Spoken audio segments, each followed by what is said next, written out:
The signal had been repeating for centuries across dead space, buried under layers of cosmic noise, drifting through systems that no longer had anyone left to listen. It was simple, almost elegant in its finality. Species designation: human. Status: extinct.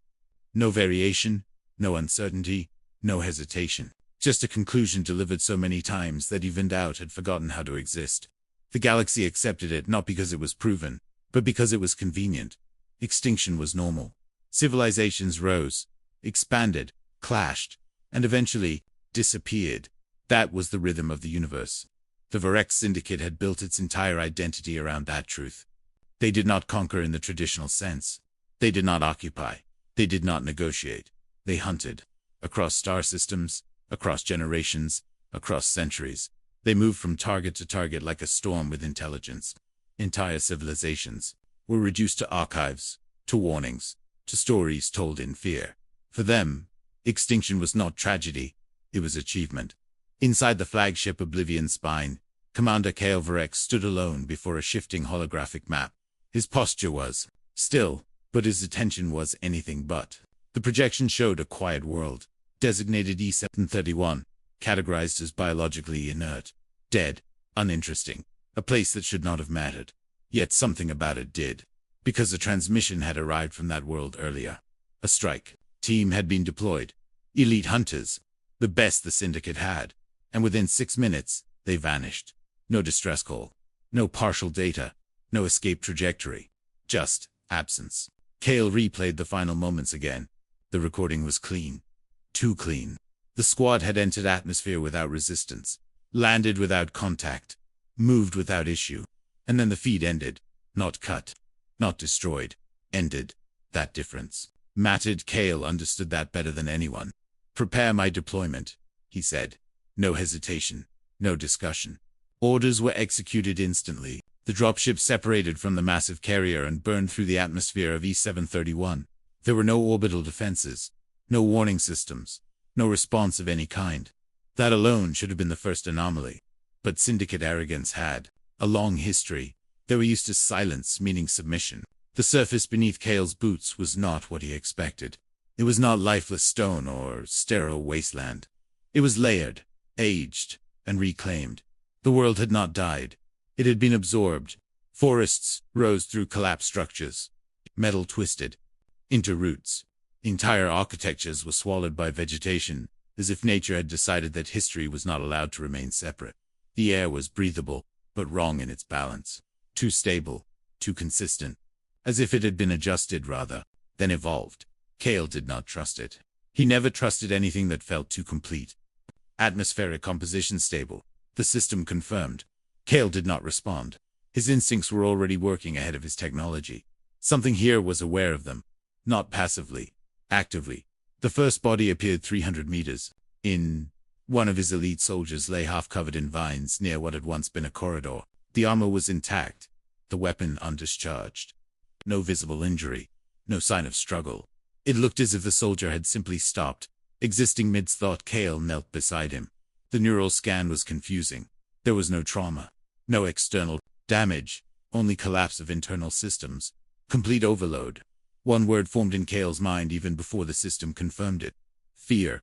But fear was not supposed to function like this. Not against trained hunters. Not against Syndicate elites who had survived planetary sieges. Something had bypassed conditioning itself. One of his officers spoke behind him. "Commander, cause of death." Kael did not look up.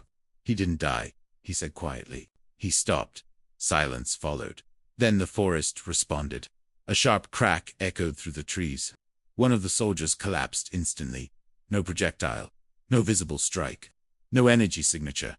Just sudden absence of life. Contact. Someone shouted. Weapons raised immediately. Scanners swept the area. Nothing appeared. No movement. No heat signature. No enemy presence. Another crack. Another soldier dropped. Kael's mind moved quickly now, shifting through possibilities. Long-range sniper systems. Concealed artillery. Environmental traps. But none of it fit. There was no direction. No trajectory. No origin point. It was as if the world itself was selecting targets. That thought should have been impossible. And yet it fit too perfectly to ignore. Defensive formation. Kael ordered. The remaining soldiers regrouped, their weapons pointed outward into dense vegetation that seemed to shift slightly when not observed. They moved toward a partially collapsed structure buried under vines and soil. Inside, the air changed again. Not fresher, not older, artificial, controlled. Kael approached a console half embedded in the wall. It activated the moment he reached it. That was not coincidence. That was recognition. The screen flickered once, then stabilized. A message appeared. "Welcome back." Kael stared at it without expression. Behind him, one of the soldiers whispered, "Commander." That language Kael already knew. Human. A species officially erased from Syndicate records centuries ago. Classified extinct. Not because it was proven, but because it was convenient. Kael's eyes narrowed slightly. The system began uploading data automatically. Logs, observations, environmental patterns, not defensive reports, not survival records, behavioral analysis. This was not a battlefield. This was a study. Kael stepped back slowly. "This world is not dead," he said. "It is occupied." The forest outside shifted again. This time, it was deliberate. Pathways closed, openings vanished. The terrain itself adjusted as if reacting to their presence, as if correcting variables. Kael stepped outside again, and saw him, a human, standing in open ground, without concealment. No armor, beyond a simple suit. No visible weapons. No attempt to hide. Just presence. Calm. Observing. Kael raised his weapon instantly. "Identify yourself." The human tilted their head slightly. "You're not the first team," the human said. Kael's grip tightened. "That is not an answer." The human stepped forward slowly. "You're Varex Syndicate," it said. Not question. Statement. Kael studied him carefully. "And you are a dead species." A faint expression crossed the human's face. Not anger, not fear, something closer to recognition. "That depends on perspective," the human said. Behind them, the forest revealed itself fully. Camouflage positions unfolded. Hidden structures activated. Weapon systems emerged from organic clicking surfaces. Hundreds of points of observation came online at once. Kael's mind recalculated instantly.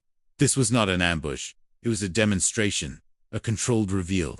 "You planned this," Kael said quietly. "Yes," the human replied. For a long time, Kael's voice lowered. "Why?" The human looked at him with quiet precision. "Because you hunt civilizations," it said. "And civilizations adapt." A pause followed. They evolved. Something in Kael's perception shifted. Not fear. Not yet. Understanding. Slow, dangerous understanding. The human continued. "You believed you erased us." Kael did not respond. "But you only removed noise," the human said. "We went quiet." Kael's mind tightened. "Then what are you now?" The answer came without hesitation. Observation. Silence expanded between them. Even the wind seemed to pause. Kael lowered his weapon slightly. "Not surrender. Calculation. You lured us here." The human nodded. "Yes. My squad," Kael asked. "Observed," the human replied. Kael's expression darkened. "Killed." The human shook its head once. "They failed the environment." That statement changed everything. It implied control, design, intent at a scale Kael had not considered. This was not survival. This was engineering. Kael finally understood the structure of the situation. They had not entered a dead world. They had entered a system designed specifically for them. A controlled evolutionary trap, built by something that understood predators well enough to study them instead of fearing them. Kael spoke quietly. "You were extinct." The human looked directly at him. "No," it said. "We went silent." The forest shifted again, subtly. This time, like it was listening. The human's voice softened. "You hunted us across galaxies," it said. Then it paused. The silence stretched. "We just needed you in one place." Kael stood still. For the first time in his existence as a hunter, he understood what it meant to be seen as prey, not by weakness, but by design. And somewhere beneath the forest, beneath the soil, beneath the systems that no longer required operators, something continued observing him, learning him, mapping him, and preparing the next iteration of understanding. The message did not arrive like normal distress signals. It did not burst through channels, or overload systems, or scrambled translation arrays. It arrived quietly, like something that had been waiting for a very long time to be noticed, and had finally decided that silence was no longer effective. "They're not soldiers. They're ghosts." That was all it said. No origin point, No encryption signature, no identifying faction. Just that sentence repeating across fragments of corrupted data, recovered from destroyed vessels drifting at the edge of known space. And every recording shared the same outcome. Entire strike teams disappearing without battle, without resistance, without even the dignity of a final transmission. Ships remained intact. Engines powered down normally. Weapons never fired. Yet, everyone aboard was gone. Not killed, not captured. Just absent, as if existence itself had decided to ignore them. Mid-sentence, Lieutenant Arin had seen war. He had studied collapse patterns of civilizations, mapped extinction events, analyzed predator hierarchies across dozens of species. But this was different. This was not war. This was removal. Arin stood inside the observation chamber of the research vessel, Kestrel Dawn, staring at the fragmented data floating in midair. His expression was controlled, but his thoughts were not internal sabotage, he said finally. It has to be. The analyst beside him hesitated. Sir, there are no internal traces, no weapon signatures, no energy residue, nothing. Arin didn't look at him, then find something. Because nothing was worse than nothing. The assignment had been simple on paper. Investigates disappearance of elite strike teams. Confirm. Cause. Report back. But simplicity was always a lie written before reality had a chance to contradict it. The first site they visited was a derelict carrier drifting in silent orbit around a cold gas giant. It looked undamaged. Perfectly intact. Even lights still functioned in some sections, flickering through empty corridors like the ship had simply forgotten it was supposed to be abandoned. Arin led the boarding team inside. The moment they crossed the airlock, sound changed. Not silence. Absence of expectation. The kind of quiet that feels like something is listening, but choosing not to respond. Life support stable. The systems reported. No biological signatures detected. That was wrong. Ships did not remain operational without life, unless they had been recently abandoned. But this wasn't abandonment. This was continuity. Without presence, they moved through corridors. Everything was intact. Food trays still warm. Personal items still arranged. Even holo recorders were still active, looping the last captured moments. A soldier's voice echoed faintly through. One hallway I don't understand. I don't see anything, then static. Then nothing. Arin stopped walking. Replay that, he ordered. The recording looped again. Same sentence. Same cutoff. Always the same absence after the last word. No struggle. No interruption. Just disappearance mid-awareness. One of the crew whispered, Sir, this feels wrong. Arin nodded slightly. Everything feels wrong when you don't understand it. But even as he said it, he knew this wasn't misunderstanding. This was absence of mechanism. Something here didn't just kill. It removed the need for a kill. They reached the central command deck. That's when the first anomaly appeared. Chairs were still positioned around consoles. Screens still active. Systems still running diagnostics. But no operators. Arin stepped forward slowly. Run full forensic scan. The technician obeyed. Seconds passed. Then minutes. Sir, the technician said quietly. There's no trace of evacuation. No panic signals. No environmental breach. It's as if they all stopped being here. Arin felt a slow tightening in his chest.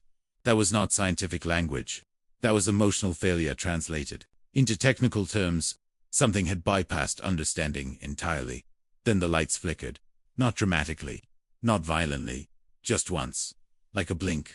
And in that blink, one of the crew vanished. There was no sound. No motion. 1 second he was standing near the console. The next second there was empty space where he had been. The console remained unchanged. The air remained stable. Even the others did not immediately react because their minds refused to accept the absence. Azro, then someone shouted. Then weapons were raised. Then panic attempted to exist. But it had nothing to attach itself to. Lock down the ship, Arin ordered. Doors sealed automatically. Systems shifted into containment protocol. But containment requires a target, and there was none. Another crew member disappeared. Then another. Not in sequence. Not near each other. Random. Arbitrary. Like something was sampling them rather than hunting them. Arin forced himself to stay still. Fear was a signal, and signals could be exploited. He scanned everything. Every frequency. Every wavelength. Every thermal fluctuation. Nothing. And then he noticed it. The ship's internal mapping system was changing. Slowly. subtly, not reacting to them, rewriting itself around them. The corridors behind them no longer matched the original blueprint. Paths they had walked were no longer accessible. The ship was reorganizing itself. "We're not alone," Arin said quietly. A voice responded not from comms, not from speakers, but directly through the ship's ambient system. Drax. The word was human, not alien translation, not adapted speech, human cadence, human tone. Arin froze. Identify source. No response. Just that same presence. Observing. Learning. Then the voice spoke again. "You are loud." One more crew member disappeared. Arin turned sharply. "Show yourself." Silence. Then a new voice, not from the ship this time, but from behind. "Him. We already did." Arin turned. Nothing was there. But the air felt different. Not colder, not warmer, just aware. Then reality itself seemed to shift. The corridor ahead elongated slightly, like perspective was being adjusted. The ship was no longer a structure. It was an interface. A system responding to them. Or rather, responding to their perception of it. "This isn't sabotage," Arin said slowly. "This is control." The voice responded instantly. "Correct." The remaining crew gathered near Arin instinctively. Weapons raised, but their hands were shaking now. Because weapons require targets, and there were none. Only presence, without form. Then the lights dimmed. And in the darkness, something moved. Not visually, but perceptually. A pressure in thought. A distortion in awareness. One of the crew screamed, and then stopped existing. Arin finally understood. This was not physical warfare. This was neurological interference. Perception manipulation. Fear weaponization. Something had learned how minds interpret absence and turned it into a tool. "There inside our cognition," Arin whispered. The voice responded gently. "No." A pause. "You are inside ours." The ship's systems began shutting down, section by section. Not failing. Choosing inactivity. The crew was now down to Arin and two others. Then one, then none. And Arin, he realized something horrifying. He was not being attacked. He was being studied, kept, preserved, observed. The final corridor opened ahead of him, and for the first time, he saw them. Not as shapes, not as figures. As understanding forming into presence. Humans. Not ancient, not extinct. Present, alive. One of them stepped forward.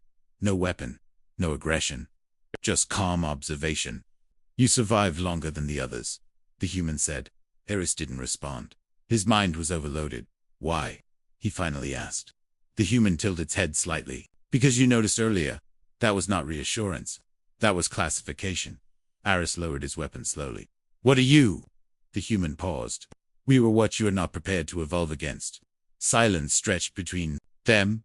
The ship around them stabilized. No more disappearances. No more distortions. Only stillness. Arin realized the truth now. The disappearances were not kills. They were selections. He was not surviving because he was strong. He was surviving because he was useful. "You want witnesses," Arin said. The human nodded. "Correct." A pause. "Stories require observers." Arin felt something shift in him. Fear was still there, but now it had structure. Meaning, "If you wanted us gone," he said quietly, "we wouldn't even know we existed." The human's expression softened slightly. Not empathy. Not, "Picture something older." "That is correct." Arin lowered his weapon completely, and in that moment, he understood the message that had started everything. They're not soldiers. They're ghosts. No, he corrected it silently.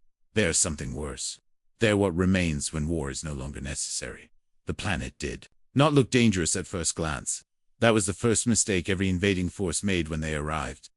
From orbit, it appeared almost peaceful. A world wrapped in green and blue, oceans glimmering under soft sunlight, continents covered in dense forests that seemed untouched by civilization. No obvious industrial scars. No planetary defense grids. No orbital weapon signatures. Captain Drax, a veteran of 12 sanctioned extermination campaigns. It looked like an easy contract. Another quiet extraction. Another predictable collapse. But experience had taught him something most soldiers only learned too late. The quiet worlds were never truly quiet. They were waiting. The landing craft broke through the atmosphere without resistance. No anti-air fire. No gravitational distortion fields. No automated interception systems. That alone should have raised suspicion.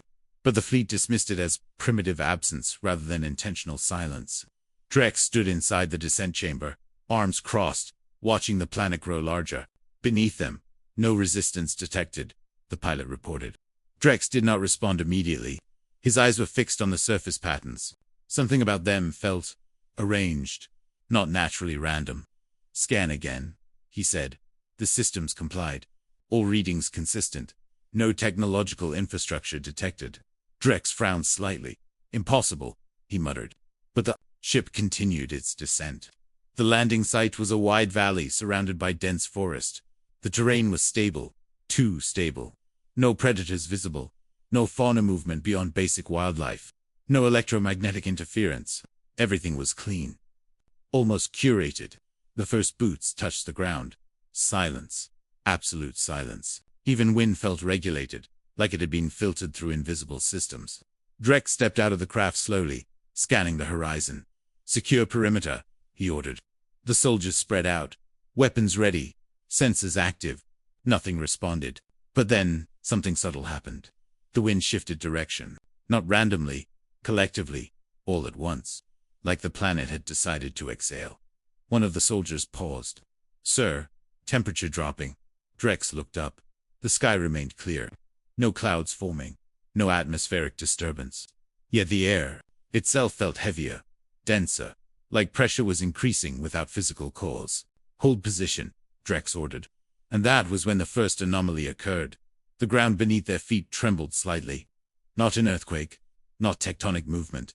Something smaller, controlled, intentional. Then it stopped. "Report." Drax snapped.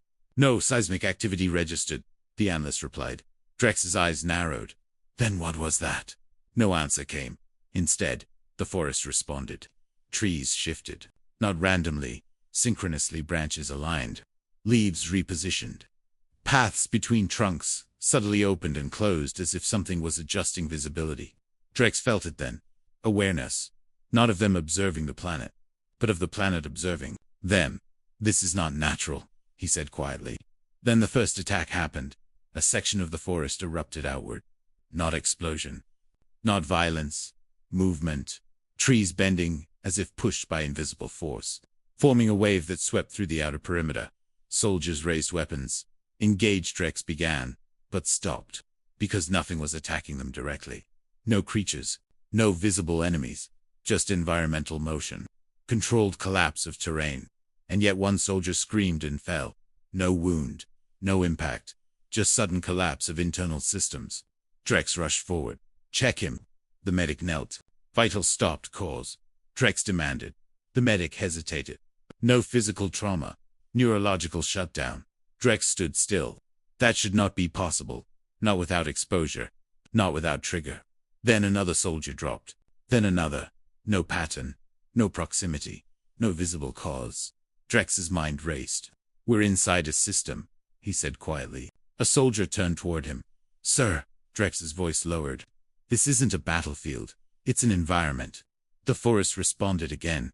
This time slower. More deliberate. Paths behind them closed. Routes to the landing craft shifted. The terrain itself was reorganizing, not reacting.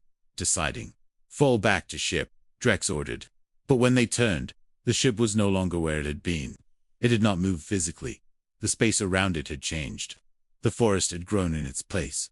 Reclaimed it. Swallowed it. Drax felt something unfamiliar in his chest. Not fear yet. Friction. Between expectation and reality. "This planet is alive," one soldier whispered. Drax shook his head. "No," he said. "This planet is controlled." As if responding to that statement, the sky dimmed slightly. Not from cloud cover. From atmospheric recalibration. Pressure increased. Visibility decreased. The world was narrowing its focus. Then a voice came. Not through comms. Not through speakers. Directly into perception. "Correct." Drax froze. The voice was not alien. It was human. That realization hit harder than any weapon. Human cadence. Human tone. Human structure. But not human presence. "Identify yourself," Drax demanded. No immediate response. Then the voice came again. "You are not the first to arrive." Drax tightened his grip on his weapon. "Where are you?" A pause. Then the forest ahead shifted. A figure stepped forward. Human. Calm. No visible armor beyond lightweight adaptive material. No weapons drawn. No urgency. Just observation. Drax aimed instantly. Stop. The human stopped. No reaction beyond compliance. Drax studied them carefully. You're alone. The human tilted her head slightly. No. The forest around them responded immediately. Shapes emerged. Hidden structures activated. Camouflage systems revealed themselves across the landscape. Hundreds of points of infrastructure came online in seconds. Drax's tactical overlay overloaded instantly. This entire planet, he whispered. The human nodded once. Yes. Drax's voice tightened. You engineered it. The human didn't answer immediately. Then we integrated it. That distinction mattered. Drax understood that instantly. Engineering implied control. Integration implied unity. The planet was not a tool. It was part of them. Why? Drax asked. The human looked at him steadily. Because you come prepared to dominate environments. A pause. So he became the environment. Drax felt the weight of that statement settle in. Around them, the forest shifted again. Not hostile. Not aggressive. Adaptive. Every movement they made was being mirrored in terrain response. As if the world was learning their behavior in real time. Drax lowered his weapon slightly. Not surrender. Evaluation. My team is gone, he said. The human nodded. They were not compatible. Drax's jaw tightened. You killed them. The human shook their head. No. A pause. They were absorbed. Drax felt the words twist something in his perception. Absorbed was not destruction. It was integration failure. The implication was worse than death. This is a containment field, Drax said slowly. The human corrected him gently. No. Another pause. It is a feedback system. Drax looked around. The trees, the wind, the shifting terrain. He was all responding to their presence. You're testing us, he realized. The human nodded again. Correct? Drax's voice hardened. For what purpose? The human finally looked away from him, toward the horizon. To see if you learn. That was not an answer Drax had expected. He had expected conquest, elimination, control. Not observation, not patience. Drax took a step forward. And if we don't? The force responded instantly. Pressure increased. Subtle but undeniable. The system tightened. The human's voice softened. Then you leave. Drax understood then. There was no invasion. No war. No resistance in the traditional sense. There was only selection. The planet was not defending itself. It was filtering. Drax lowered his weapon fully now. You are not human, he said quietly. The human finally showed something resembling emotion. Not pride. Not anger. Something older. We were, they said. Silence expanded between them. Drax felt the structure of everything he understood begin to shift. Empires. Conquests. Predation. All of it assumed opposition. But this was not opposition. This was adaptation beyond confrontation. The human stepped back slightly. Your presence has been recorded, they said. Drax narrowed his eyes. Recorded for what? The answer came without hesitation. Future. Iterations. That was when Drax understood the final truth. This was not a planet that resisted invasion. It was a system that evolved from it. Every force sent here did not fail. It contributed. Drax looked around one last time. The forest was no longer just forest. It was intelligence distributed across every surface. Watching, learning, remembering. We're not the first, he said quietly. The human nodded. No. Drax exhaled slowly. For the first time in his career, he did not feel like a commander. He felt like data. The human turned away slightly. Leave when ready. Drax hesitated. And if we return? The human paused, then said simply, so will we. And in that moment Drax understood the final horror of it. This planet did not end invasions. It learned from them. It improved. It evolved. And somewhere beneath the soil, beneath the roots, beneath the systems that no longer needed operators, the world continued thinking. The void above Erethnine hung like a silent judgment, vast and unmoving. As 7 coalition armadas maintained perfect orbital formation around the target zone, every vessel was aligned with mathematical precision, every weapon charged, every targeting system synchronized through predictive intelligence that had never once failed in recorded military history. Inside the flagship Dominion Spear, Commander Velcor stood still, his claws resting lightly on the command console while battlefield projections painted the darkness in shifting blue warlight. Below them, The asteroid installation designated Echo Site 77 appeared under siege. Yet something about the data felt fundamentally wrong. Human forces were retreating, but not in chaos, not in panic, not in collapse. They were retreating with structure, discipline, and a disturbing sense of intention. As if every movement had already been calculated several steps ahead of the coalition advance. Velcor narrowed his eyes as he studied the shifting tactical map, his instincts whispering that victory should not feel like uncertainty.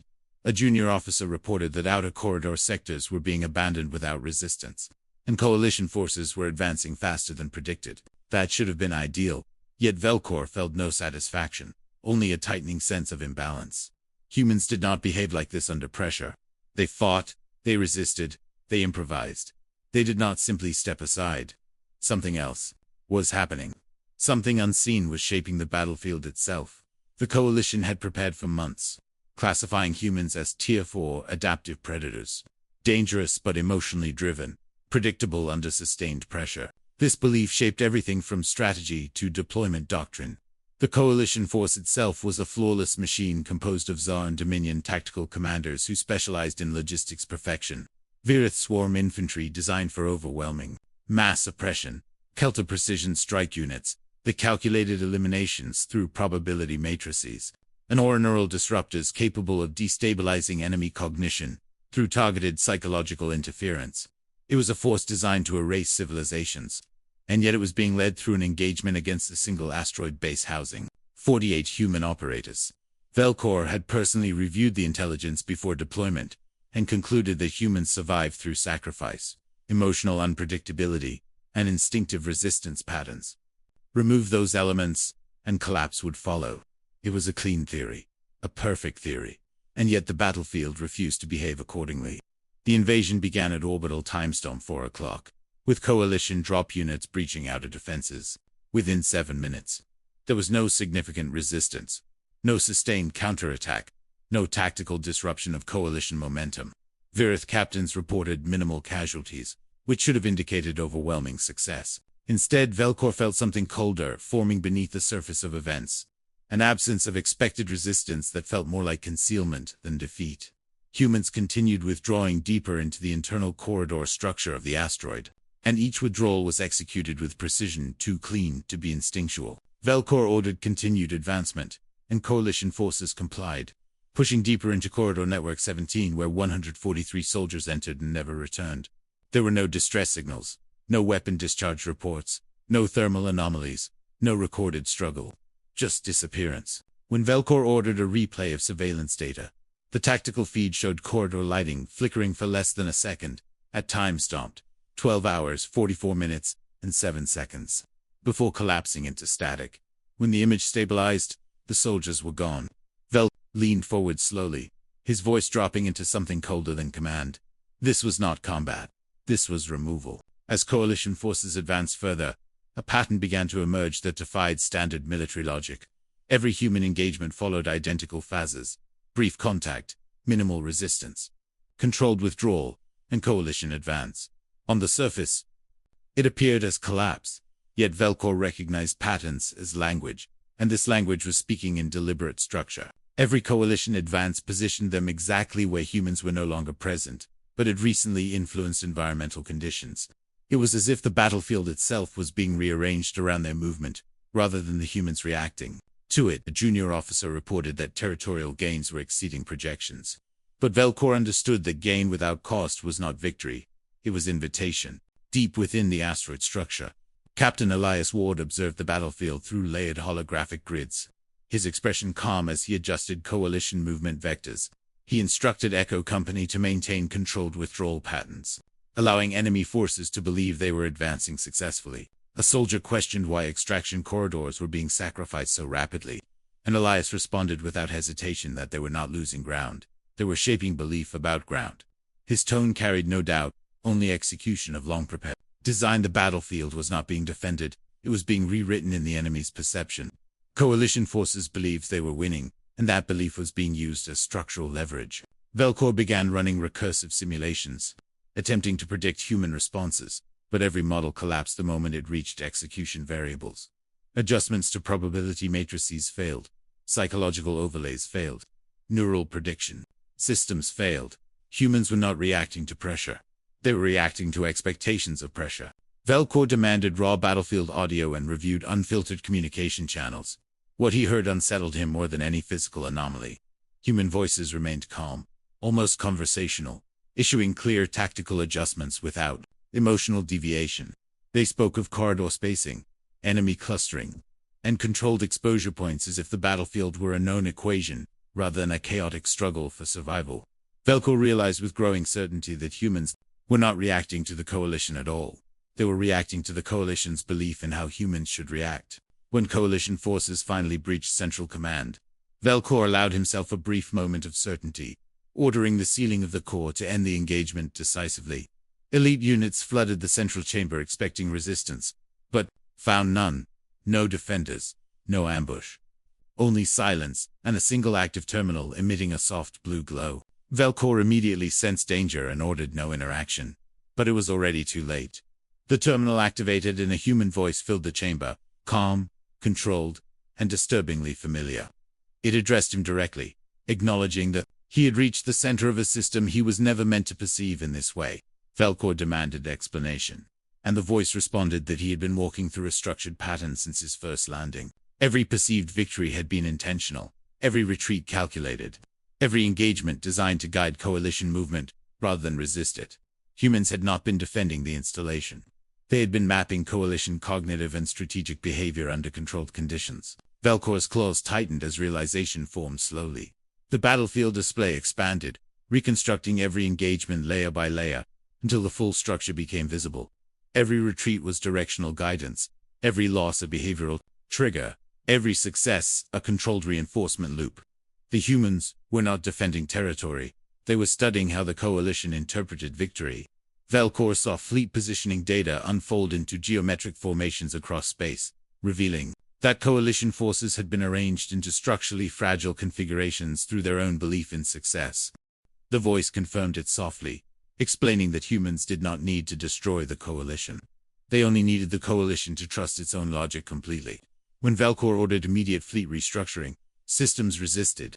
Any deviation from current formation risked cascading instability. The Coalition was no longer operating as a flexible force, but as an over-optimized structure, dependent on maintaining illusion of stability. One attempted repositioning caused signal fragmentation across multiple fleets. Another triggered systemic misalignment that spread faster than containment protocols could respond. Velcor watched helplessly as the Coalition began collapsing, not through destruction but through internal dependency failure. In the silent command chamber, a single human entered. No weapon, no aggression, only presence. Velcor demanded fear, but the human responded that fear had already existed, long before understanding. When Velcor accused them of dismantling the Coalition, the human corrected him, explaining that they had only allowed it to dismantle itself. When asked what they were, the human paused before answering that they were what remained, when war stopped being something fought and became something understood. He added that the Coalition had not lost because it was weaker, but because it required rules to function, while humans had already moved beyond needing them. In the aftermath, Coalition fleets reorganized into defensive drift formations, no longer capable of coordinated offensive action. Velcor survived, but not as a commander, only as a transmission vector for warning. His final message across Coalition space stated that humans did not fight in conventional terms. They simulated enemy cognition back onto itself until it collapsed, under its own assumptions. On Ashusaichi 77 human operators observed remaining Coalition behavior without urgency. When asked if the enemy might adapt, Captain Elias Ward simply responded that adaptation was expected and that they would evolve faster. As the battlefield went quiet once more, the war did not end. It recalculated. And somewhere between the silence of stars and the memory of conflict, the truth remained unchanged. You did not lose because you were weaker. You lost because you needed rules. The first time Reith heard about humans, it was not in a battlefield report or a war broadcast, but in a hunter's lounge on the edge of the Threxian expanse where veterans of 100 species gathered to trade stories of impossible kills. The room was dim, lit by floating bioluminescent orbs that pulsed in slow rhythm with the hum of ancient engines beneath the station. Reith sat alone at a corner table, sharpening a blade that had never failed him, listening as older hunters spoke of prey that should not exist. Someone mentioned humans, in a tone that suggested either myth or madness. Another laughed and said humans were extinct, wiped out before they ever reached true interstellar expansion. A third, older hunter, one whose scars suggested encounters that had rewritten his understanding of survival, simply said nothing at all. That silence was what stayed with Reith long after the laughter faded. He had built his life on certainty, on the principle that every prey species eventually revealed its pattern, its fear, its weakness. And yet something about the way the word human was spoken felt like a contradiction to everything he understood about the universe. Years later, when Reith had become one of the most efficient hunters in Syndicate history, when his name was spoken with controlled caution across multiple systems, the memory of that conversation returned without invitation. It began as a contract, a classified directive issued by an unknown patron embedded deep within Syndicate command hierarchy. A single target designation appeared on his console. Human entity confirmed. Status: active. Location: unknown. Initial contact required. There were no coordinates, no behavioral profiles, no physiological breakdowns beyond fragmented historical data corrupted by time. Only one instruction accompanied the file: follow the trail. Reith accepted because that was what he did. He hunted what others could not. The first sign of the human was not a person but a silence. On the outer colony of Corn 12, a mining settlement that had been active for over a century, all communications ceased within a span of 14 minutes. No distress calls, no evacuation logs, no battle signatures, just silence. When Reith arrived, the colony was intact, lights still functioning, power grids stable, food production systems active. Yet every living being was gone, not dead, not wounded, gone. Even surveillance systems had no record of departure or destruction. It was as if the entire population had been removed from reality mid-action. Reith stood in the central plaza for a long time, his instincts screaming that this was not eradication but instruction. Something was being demonstrated to him. On the far wall of the colony's administrative center, a message had been carved into the surface, not with tools, but with pressure so precise, it had altered the molecular structure of the material itself. The message read, "You are following." Reith did not respond verbally. He did not need to. He activated his tracking systems and moved forward. The trail led him across systems that should have been unrelated, yet every location shared a common pattern. A derelict ship drifting in orbit around a dead star contained no signs of combat, but displayed internal restructuring of all navigation. Logs. A research outpost on the edge of nebulous space showed evidence of deliberate environmental modification, as if someone had rearranged the space to change how time felt within it. Every stub was not a confrontation but a lesson. And at each location, Reith began to notice something deeply unsettling. The human was not fleeing. The human was leading. On the third system, Reith encountered his first direct sign of presence. A transmission beacon activated automatically. As his ship entered orbit, it played a recording. Not military, not defensive. A voice, calm, measured, almost curious. "You are persistent," it said. Reith froze. No species had ever addressed him mid-hunt, without fear or aggression. The voice continued. "You are trying to understand us through pursuit. That is, inefficient, but expected." Reith amended identity. The voice paused before responding. "Identity is not useful yet. You are still learning the shape of the question." The transmission ended. Reith replayed it repeatedly, analyzing tone, structure, frequency, modulation. Nothing aligned with known psychological profiles. This was not prey behavior. This was observation behavior. The trail continued. Each step forward led Reith deeper into regions of space that Syndicate records classified as unstable, due to historical disappearances of exploratory fleets. Entire armadas had vanished here over centuries, leaving behind no wreckage, no debris fields, no survivors. Now Reith understood why. They had not been destroyed. They had been redirected. On the edge of the Seraph Drift, Reith finally saw something he was not prepared for. A battlefield, or what had once been one. Syndicate forces, over 40 vessels, frozen in orbital positions, around a shattered moon. Weapons powered down. Shields intact. No distress signals active. Inside the vessels, life signs were stable, but consciousness readings were inconsistent, fluctuating between alertness and dormancy in unnatural cycles. Reith boarded one of the ships. The crew was alive, sitting at stations, eyes open, but unresponsive. When he attempted communication, one of them turned slowly and looked at him. Not with fear, not with recognition, but with confusion, as if he were something outside their conceptual framework. Then the crew member spoke a single word. Human. Reith stepped back instinctively. That word again. But this time it carried weight. Memory. Conditioning. Fear, encoded at a level deeper than instinct. The crew member smiled faintly and said nothing else. Then returned to stillness. Reith left immediately. He began to understand that the human was not eliminating forces. It was dismantling perception. The next encounter came in a region of space that should not have supported life. A rogue asteroid field surrounded by gravitational anomalies that distorted navigation. Reith's ship was pulled off course repeatedly until manual control became the only option. Then, in the center of the field, he saw it. A small vessel. Unarmed. Stationary. Waiting. Reith approached carefully, weapons primed. The vessel did not respond. When he boarded, there was no resistance. Only silence. Inside, a single human stood waiting. Not armored.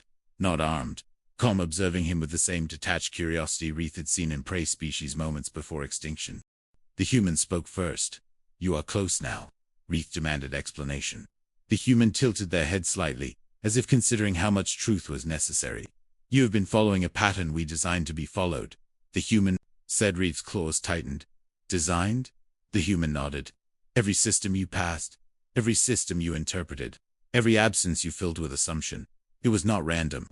Reith realized then that every stage of his hunt had been structured, not to hide the human, but to shape him, to guide his understanding toward a predetermined conclusion.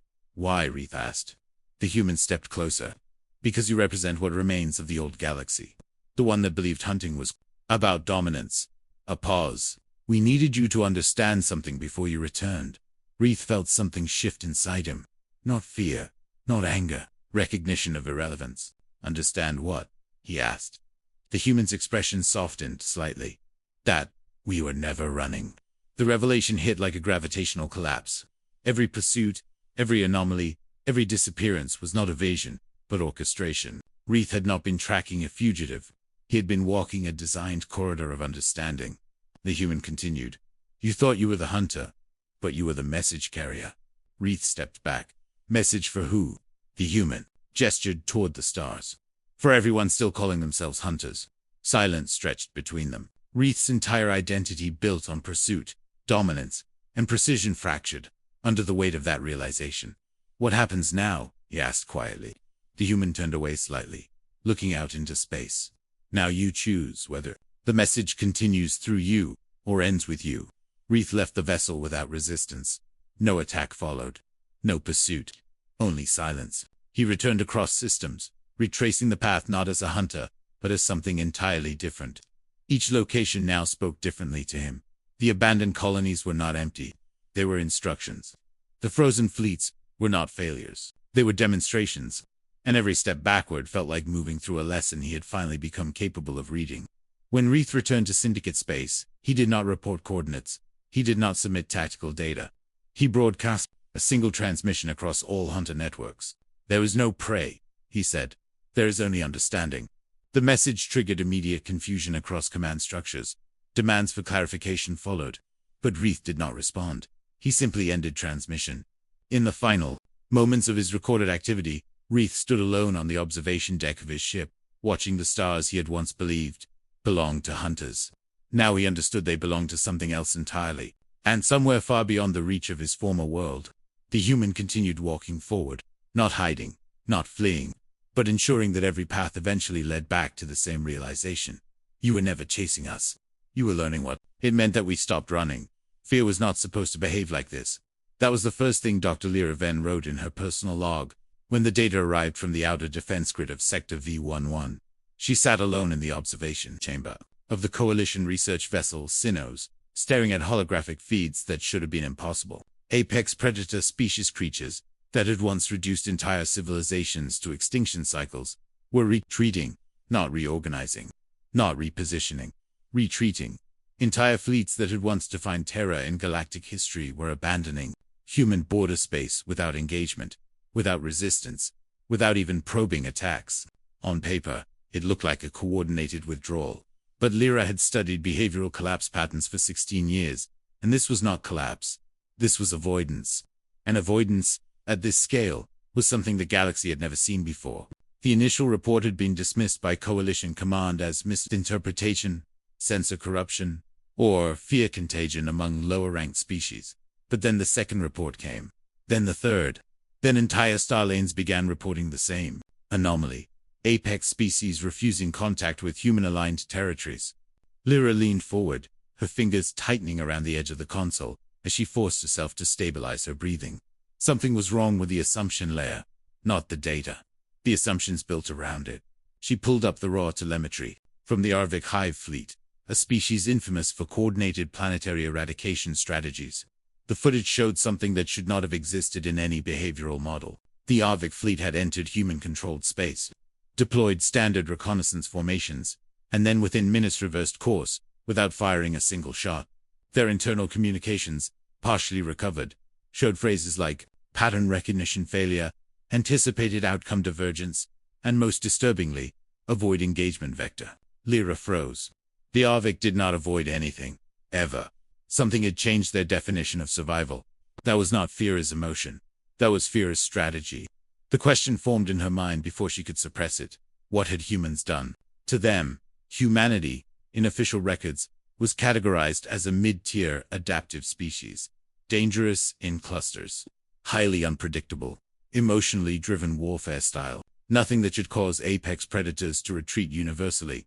And yet, the evidence was overwhelming. Every species that entered human-adjacent space exhibited the same behavioral shift. Lyra began reviewing recovered logs from multiple engagements. The first pattern she noticed was timing. Fear onset always occurred before contact, not during, not after. Before. That alone invalidated standard threat response theory. Something was being triggered remotely, or internally, or both. She moved deeper into classified archives, pulling restricted psychological warfare datasets. That was when she found it. A file labeled Project Nocturne Behavioral Containment Engineering Humanity Division. Her access credentials. Should not have opened it, but they did. The file description was short. Too short for something that had reshaped interstellar war doctrine. Fear is not a reaction. It is an environment. If controlled, it becomes a boundary. Lyra felt a cold pressure behind her eyes as she opened the attached data logs. Inside were cross-species psychological breakdown models. Not random. Designed. Every apex predator species in the galaxy had been mapped not biologically but emotionally. Their deepest fear triggers were catalogued with surgical precision. Not just what they feared, but how fear propagated through their collective cognition. And then came the disturbing part. Humans had tested it. Lyra watched simulation footage of controlled contact scenarios. Human strike teams entering hostile territory not to destroy enemies, but to observe them under controlled fear induction conditions. No brute force. No overwhelming firepower. Instead, targeted environmental cues. Silence patterns. Light disruption. Audio resonance shifts. Symbolic positioning. Every variable tuned to destabilize perception rather than physiology. Lyra whispered to herself. They didn't fight them. The logs confirmed it. Humans did not engage apex predators directly. They engineered conditions where predators stopped believing engagement was survivable. She leaned back slowly, her chair creaking under the shift of her weight. It was not war. It was behavioral redesign. A voice interrupted her thoughts. Dr. Venn, you need to see this. It was Analyst Core, standing at the chamber entrance, his face pale in a way she had never seen before. He stepped inside and projected a live feed from the outer monitoring. A Draco Warbeast fleet had just entered human-adjacent territory. 12 Dread-class vessels. Enough firepower to erase a planetary system in under an hour. Standard protocol dictated immediate engagement. Instead, the Draco fleet halted. Not due to resistance. Due to hesitation. Then came the transmission. A single, unencrypted broadcast from the Draco command vessel. It was audio only. Distorted, but intelligible. We cannot proceed. The environment is incorrect. Lyra frowned. Environment. The feed continued. The Draco fleet began repositioning. Slowly. Carefully. Not retreating from enemy fire but from space itself. As if the concept of human territory had become physically intolerable. Core turned to her. That makes no sense. Space doesn't. He stopped mid-sentence, because they both realized the implication. It wasn't space. It was perception. Humans had altered how enemies interpreted presence. Lyra reopened the Nocturne file with shaking hands. She scrolled further. There was a section labeled Adaptive Fear Constructs. It described a methodology where fear is not induced through violence, but through expectation manipulation. Step 1. Identify species survival narrative. Step 2. Subtly distort confirmation. Signaled. Step 3. Allow internal cognition to complete the fear response independently. Lyra's voice was barely audible. They're not scaring them. Kor looked at her. What? She swallowed hard. They're letting them scare themselves.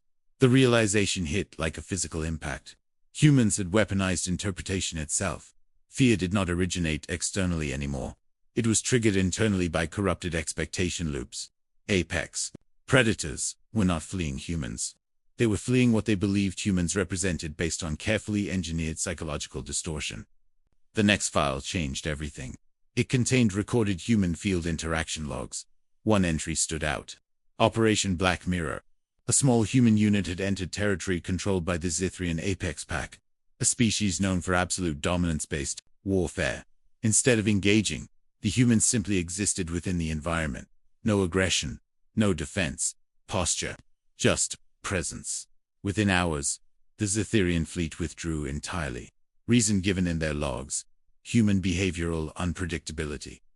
Exceeds survivable modeling thresholds. Lyra shut her eyes. They told them to fear unpredictability. Kor responded quietly. They turned uncertainty into a weapon. But the most disturbing revelation was still ahead.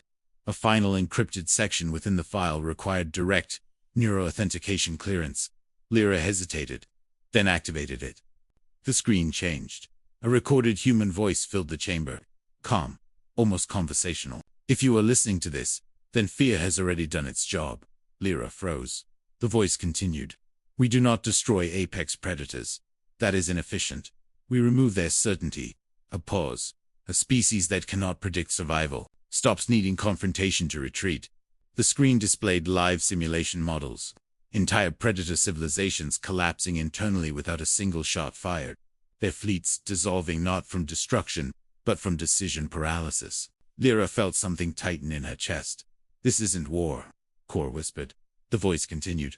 We learned something important. Fear is not strongest when it is intense. It is strongest when it is consistent, but unresolved.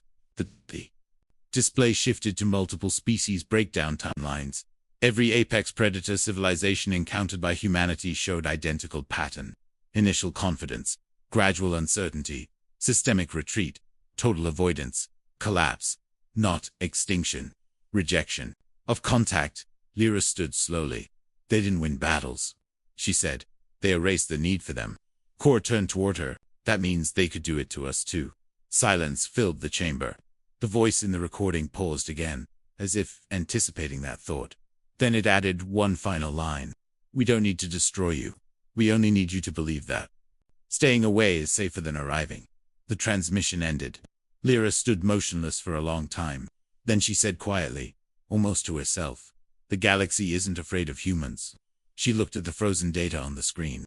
It's afraid of what it becomes near them. Outside the observation chamber, distant fleet movements continued. Apex predators still withdrawing, still avoiding, still choosing distance over confrontation. Not because they were forced, but because they no longer trusted their own certainty in the presence of humanity. And somewhere in the silence between stars, humanity remained exactly as it had always been. Not louder, not stronger, but understood just enough to be terrifying.